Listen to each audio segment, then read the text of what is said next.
अस्सलाम वालेकुम to all of you. Hopefully आप सब ठीक होंगे। So here I am again with a new topic that is research methods in psychology. इस टॉपिक में हम देखेंगे कि साइकोलॉजी में कौन कौन से रिसर्च मेथड्स यूज़ होते हैं। As you all know, psychology एक साइंस सब्जेक्ट है, तो ज़ाहिर है इसमें थेरेपीज़ डेवलप होती हैं, डिफरेंट थ्योरीज़ डेवलप की जाती हैं, तो उसके लिए एक प्रॉपर रिसर्च की जाती है। तो आज हम देखेंगे कि ऐसे कौन से मेथड्स हैं जो साइकोलॉजी में हम रिसर्च करने के लिए यूज़ करते हैं। इसके लिए सबसे पहले हम देखेंगे कि साइंस क्या होती है। साइंस कोई ऐसा सब्जेक्ट नहीं है, बल्कि हर वो कोर्स जो साइंटिफिक मेथड्स यूज़ करता है या जो चीज़ों को logically with experimentation and with reasons उनको एक्सप्लेन करता है, वो एक साइंस सब्जेक्ट कहलाता है। Science is called a body of established knowledge, the observation, identification, investigation and theoretical explanation of natural phenomena. Science में डिफरेंट मेथड यूज़ किए जाते हैं, ऑब्जर्वेशन की जाती है, चीज़ों को एक्सप्लेन किया जाता है with experimentation and with logics. Scientific method वो मेथड्स हैं जो साइंटिस्ट यूज़ करते हैं प्रॉब्लम्स के आंसर्स के लिए और उन प्रॉब्लम्स के पीछे लॉजिक को प्रोवाइड करने के लिए। किसी भी साइंटिफिक रिसर्च के 4 मेन गोल्स होते हैं, जिसमें सबसे पहला गोल है डिस्क्रिप्शन। इसमें रिसर्चर जो है वो अपनी प्रॉब्लम आइडेंटिफाई करता है और डिफरेंट वेरिएबल्स का आपस में रिलेशनशिप बताता है। सिंपली इसमें ये क्वेश्चन पूछा जाता है कि व्हाट हैपन्स, यानी जो भी इवेंट हुआ है या जो भी प्रॉब्लम है उसको डिस्क्राइब किया जाता है कि वो क्या है। उसके बाद हमारा सेकंड गोल आ जाता है जो कि है एक्सप्लेनेशन। इसमें हम अपने फिनोमिना को एक्सप्लेन करते हैं, उसकी कॉज आइडेंटिफाई करने की कोशिश करते हैं। इसमें इस सिंपल क्वेश्चन आ जाता है, how and where it happens, कि कैसे हुआ और कहाँ हुआ, इसके पीछे क्या क्या रीज़न थी। The third goal is prediction, कि हमने जब कॉज जो है वो एक्सप्लेन कर दी, तो उसके बाद हम क्या करते हैं कि हम फ्यूचर में उसकी वजह से होने वाले इवेंट्स को प्रिडिक्ट करते हैं।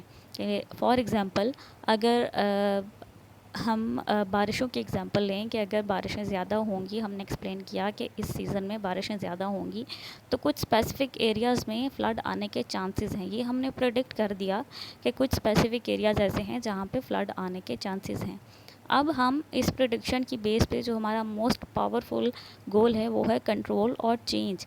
यानी हम प्रेडिक्शन की बेस पे हम होने वाले इवेंट्स के जो रिज़ल्ट्स हैं उनको चेंज करने की कोशिश कर सकते हैं। कि अगर हमें पता है कि कुछ स्पेसिफ़िक एरियाज़ में फ़्लड आने के चांसेस हैं, तो हम क्या करेंगे कि हम वहाँ से लोगों को हटा देंगे ताकि कम से कम नुकसान हो। तो कंट्रोल जो है वो हमारा एक पावरफुल गोल है, जिसमें हम सिचुएशन को मैनिपुलेट कर सकते हैं on the basis of previous goals.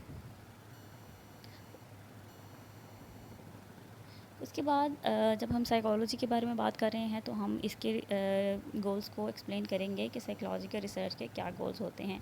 Psychological research में क्योंकि हम लोगों के बिहेवियर को ऑब्जर्व करते हैं, तो हम लोगों के सोशल सिचुएशंस में जो भी बिहेवियर होते हैं उनको डिस्क्राइब करते हैं, उनको एक्सप्लेन करते हैं। इसके बाद सेकंड इसका गोल है establish a relationship between cause and effect, के हम जो भी बिहेवियर अक्कर हुआ है उसके कॉज को जानने की कोशिश करते हैं। फॉर एग्जांपल अगर बात की जाए एग्रेशन की, तो हम ये कहते हैं कि क्या हीट जो है वो एग्रेशन की कॉज बनती है। तो इसके लिए सोशल बिहेवियर क्या होगा, हम ये देखेंगे कि जो लोग ज़्यादा एग्रेसिव हैं, क्या वो लोग जो है वो कोल्ड क्लाइमेट से हैं या फिर वो वार्म क्लाइमेट से हैं, कि यानी warm climate and cold climate लोगों के एग्रेसिव बिहेवियर को इफ़ेक्ट करता है या नहीं करता है। अब हम इसकी बेस पर डिफरेंट थ्योरीज डेवलप करते हैं कि लोग जो है वो स्पेसिफिक वे में बिहेव क्यों करते हैं, हम उसकी कॉज देखते हैं। Then on the basis of these causes हम लोग डिफरेंट थ्योरीज डेवलप करते हैं। लाइक अगर मैं एग्जांपल दूँ यहाँ पे डिप्रेशन की, तो डिप्रेशन की जो भी सिम्टम्स हैं वो हमें एक ही दफ़ा में नहीं पता चला कि डिप्रेशन में ये सिम्टम्स पाई जाती हैं, बल्कि हमने एक प्रॉपर रिसर्च की। उस रिसर्च में हमने डिफरेंट लोगों के सिम्टम्स को इकट्ठा किया और उनको देखा कि हाँ जी, अगर लोगों में ये वाली स्पेसिफिक सिम्टम पाई जाएँ तो ही उनको डिप्रेशन डिक्लेयर किया जा सकता है। उसके बाद हम इन जो प्रीवियस गोल्स हैं इनकी बेस पे हम अपना जो फोर्थ एंड लास्ट जो हमारा होता है गोल साइकोलॉजिकल रिसर्च का, वो है एप्लीकेशन। कि हमने जो ट्रीटमेंट या जो हमने थेरेपीज डेवलप की हैं हम उनको अप्लाई करते हैं लोगों पर और हम देखते हैं कि क्या वो इफ़ेक्टिव हैं या नहीं हैं। अब हम साइकोलॉजी में रिसर्च मेथड्स यूज़ क्यों करते हैं, हमारे पास ये क्वेश्चन आता है कि हमने रिसर्च मेथड्स को यूटिलाइज़ क्यों करना है साइकोलॉजी में। हम रिसर्च मेथड्स यूज़ करते हैं लोगों के बिहेवियर को अंडरस्टैंड करने के लिए, और फिर उन बिहेवियर का दूसरे लोगों पे क्या इन्फ्लुएंस होता है, वो किस तरह से दूसरे लोगों को इफ़ेक्ट करते हैं, या वो हमारी सोसाइटी को कैसे इफ़ेक्ट करते हैं, हम ये देखते हैं। और हम इस रिसर्च की बेस पे हम लोगों के बिहेवियर्स को चेंज कर सकते हैं और उनको पॉजिटिव वंस में चेंज कर सकते हैं। साइकोलॉजी में टोटल 6 रिसर्च मेथड्स हैं, जिनमें सबसे पहले है observational method, experimental method, correlation, survey method, case study method, and the last one is interview method.